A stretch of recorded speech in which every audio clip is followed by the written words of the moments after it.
Hello YouTube, welcome back to part 2 of my Q&A for February. I had to split this monthly Q&A into 2 parts because I had so many questions coming in using the Ask Me Anything form that I put down below.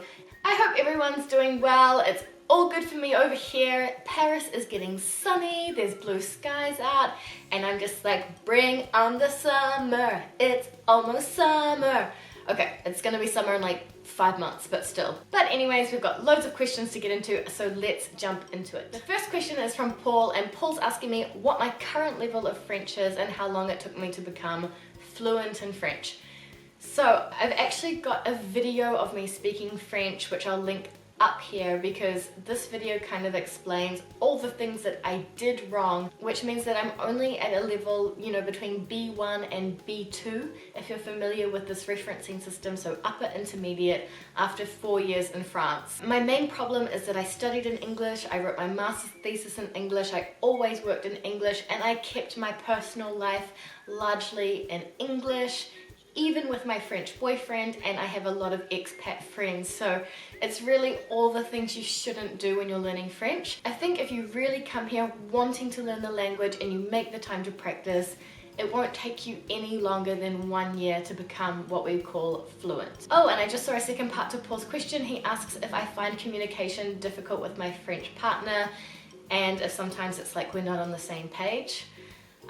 Not really, because we speak in English together and his level of English is perfect after being with me for 6 years. So lucky him, he has a live-in English tutor, so he doesn't even speak with an accent anymore. We didn't really have any communication issues due to the language alone. The next question I have coming in is from Anna, who's currently in a long-distance relationship with a French boy and wants to know what my strategies were with the communication side of things to keep the long-distance love alive. So yes, I know what it feels like to be in a long-distance relationship, and I do empathize with you. We survived long-distance for 18 months, which was already painful enough. I know there's people out there who do it for even longer. So to answer your questions about the communication side of things, what things kind of help. It's really important to schedule at least once per week a date night. And you can do absolutely anything. You can watch a Netflix episode together at the same time. You can just chat, whatever you want to do. But the important thing is that it's a fixed time that you can rely on, because there's something that's really frustrating in long distance relationships is when you keep kind of missing each other and you send a message, they don't read it kind of thing, and you always feel like you're constantly missing each other.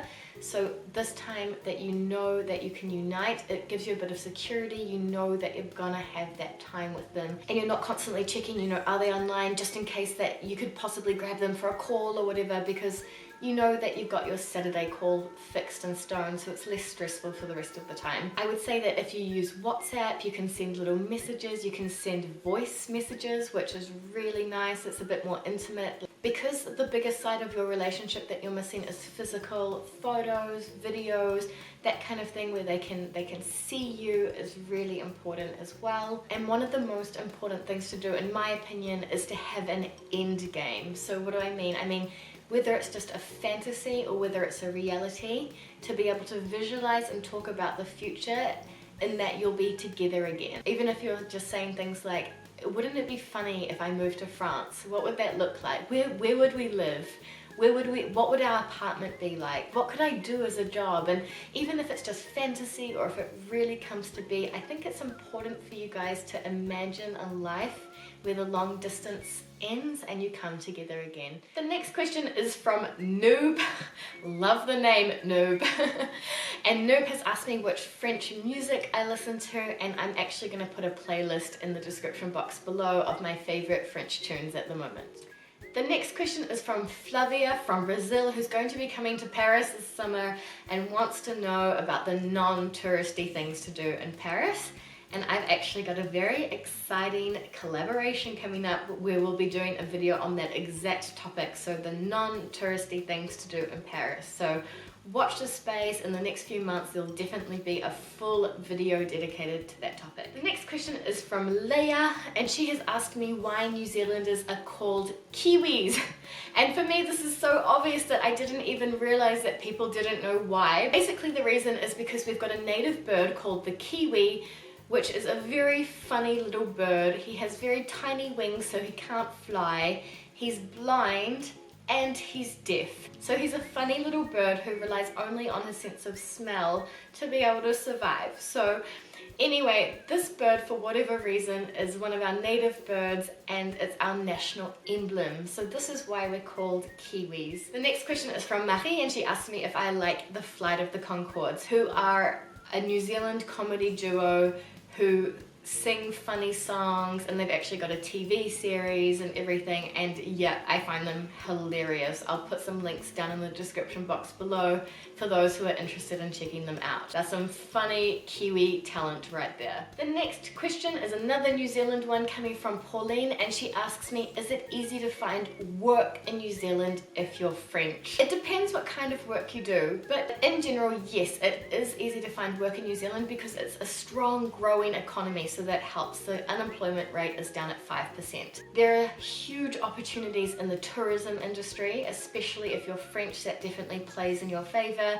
So you can imagine maybe restaurants, hotels, even sort of tourist experiences like helicopter flights, jet boating, all of this kind of thing. If you're French and you walk into any French restaurant or cafeteria over there, you're almost guaranteed the job, because for us that looks super classy. If you can have real French waiters and waitresses and people working there who are actually legitimately French. Another thing you could do is to try with the Alliance Française to see if they have any jobs going as French teachers, and if not, you can go private and work as a freelance French teacher, for example. Because our population is so small, we've only got 4.5 million people, we have a lot of skills shortages. So if you're an engineer, you'll get a visa honestly like that. If you're a doctor, like that. If you're in IT, like that. Nursing is another one. So it depends what you do, but we do have a lot of skill shortage. So overall, I think the chances of getting a job is quite high. But in New Zealand, it really helps to activate any networks, to post in groups. Like for example, there's a lot of groups for French people living in New Zealand, this kind of thing, to pick up on those job offers that aren't necessarily advertised. The next question is coming in from Seda, who's asked me what my opinion is on minimalism after seeing my apartment tour video. I wouldn't call myself a pure minimalist at all. Like, I don't have a wardrobe with only 12 items in it. And I know the philosophy of minimalism is only having things that bring you joy. And I do like the idea in theory, but at the same time, you know, I mean, look behind me, we've got a lot of books here. A lot of these books were gifts, and maybe I never touch them and they don't really bring me joy as such, but they were gifts from people and they make me think of that person. I don't know, I'm really not on the extreme end of the philosophy, but in general, I think we should all try to be less consumerist. I think we should all try and purchase less fast fashion, because we all know that it's really young, underage children working 24 hours a day in hot factories so that we can have this fast, cheap fashion that we keep buying and buying and buying. So in general, I definitely think the philosophy of minimalism is awesome. I'm not fully there as a person, but I try and be a lot more conscious, and I think we should all try and be a lot more conscious of how much stuff we buy, and wherever possible, cut it down. My next question is coming from Pierre, and Pierre is asking me if I can see myself going to different regions in France and doing videos so that I can present other areas of France to my audience. Yes, I definitely plan on doing more vlogging and more travel vlogs on my channel in general, so whenever I do travel to another region in France, you can count on me for putting a video out on it and showing off these beautiful areas of France. The next question is from Lily, and Lily wants to know how New Zealand works for international students when it comes to going to university there. And I think the short answer is that it's really expensive to go to university there, unless your university that you're going to currently has an exchange program with an equivalent university in New Zealand. But if not, the fees are very high for international people. I think from memory we're talking about 12,000 euros per year or something like that. So definitely look into it. It's definitely a different system than studying in France. The next question I have is from Olga, who has bought a ticket to Auckland, New Zealand and has 2 weeks to look around the country, and she wants to know how to split her time between the North and the South Island. So firstly, enjoy New Zealand. I'm so jealous, it's going to be awesome. Secondly, if you're going to split your time, I would definitely recommend doing 10 days in the South Island and 4 days in the North Island. You can do the North Island on your second trip. So focus on Queenstown, Wanaka, Arrowtown, Milford Sound, this kind of area. You may want to go up to the Franz Josef Glacier, which is really nice. Head to the top of the South Island and definitely check out the Abel Tasman National Park. It's so beautiful. Then you might want to do 2 days in Wellington and 2 days in Auckland, and then you'll be on your way home. Coming from Katerina, and she's asking me if it's difficult to move to France with a child for the parents that I know. And I have to be honest, I don't know a lot of parents that have moved here with a child, but I do know in France that they do try and make things easier for families and for children. You know, if you look at the principles of the country and you see that they offer very affordable childcare, they invest a lot into schooling, and education's very important here.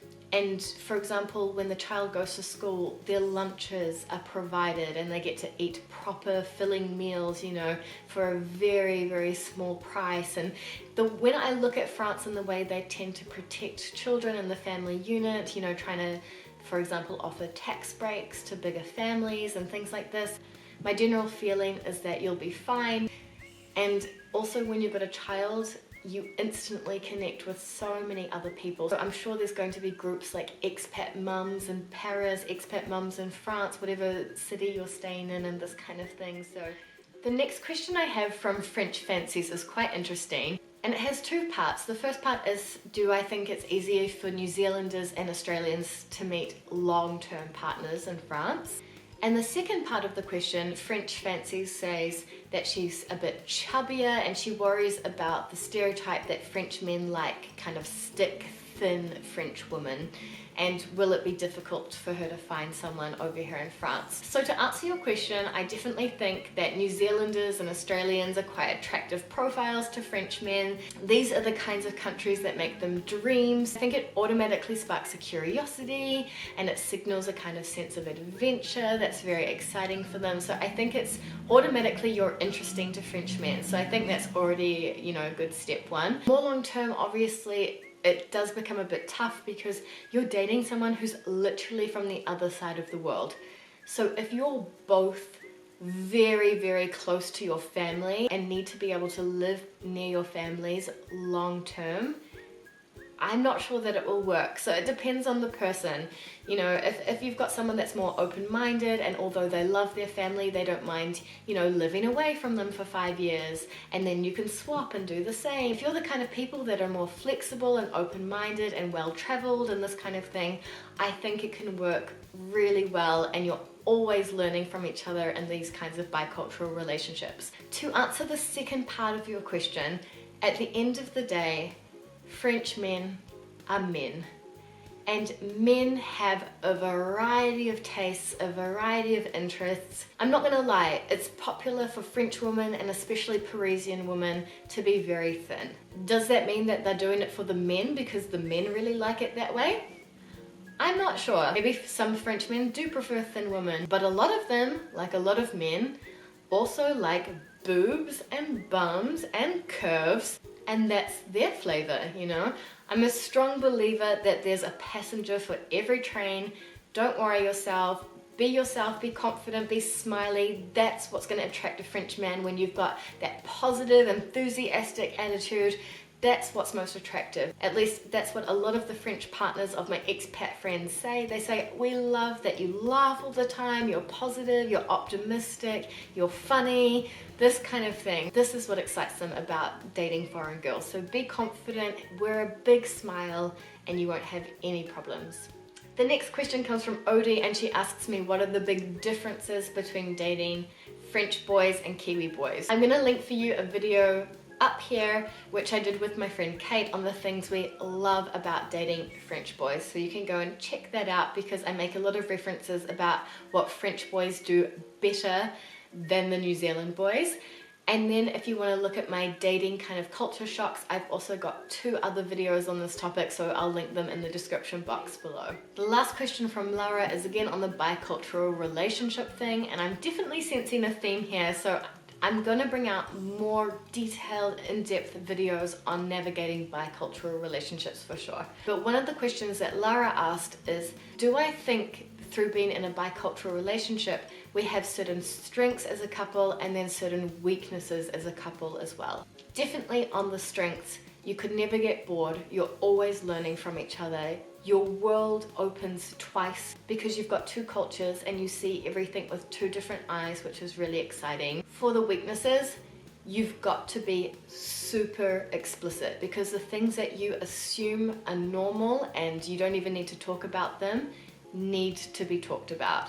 Basically, you can never assume again. You have to make everything explicit and communicate and repeat several times to make sure that you're on the same page. And the other weaknesses is that you're likely to have really different values on things, like for example, the way children should be disciplined. And so again, I think there's an added layer of compromise that you have to consider when you have a bicultural relationship. The next part of your question asked me if it was difficult getting to know his family and him getting to know my family, for example. And I think you just have to accept that it's not going to be the way you always imagined with your in-laws drinking together and laughing and getting along with best friends and that kind of thing. My family and Niels' family can't communicate. They all have something in common, which is that they all love us, and that's enough, and they smile and we translate for them and it's fine. But they're never going to be best friends calling each other up, you know, outside of our relationship. You have to kind of just accept that there's some things that aren't going to work out as you imagined, but it's okay, you know, it works. Anyways, I've noted that the bicultural relationship thing is a really big topic and it's something that I know quite a lot about and I feel quite passionate about, so I'm absolutely going to put out some videos on this topic so that we can go a bit deeper than what I'm able to go in these Q&A videos. But anyways, that's all from me for this time, guys. I hope you enjoyed it. If you're still here watching at this point, thank you so much. If you have any questions, use my Ask Me Anything form down below. And until the next video, see you next time. A bientôt!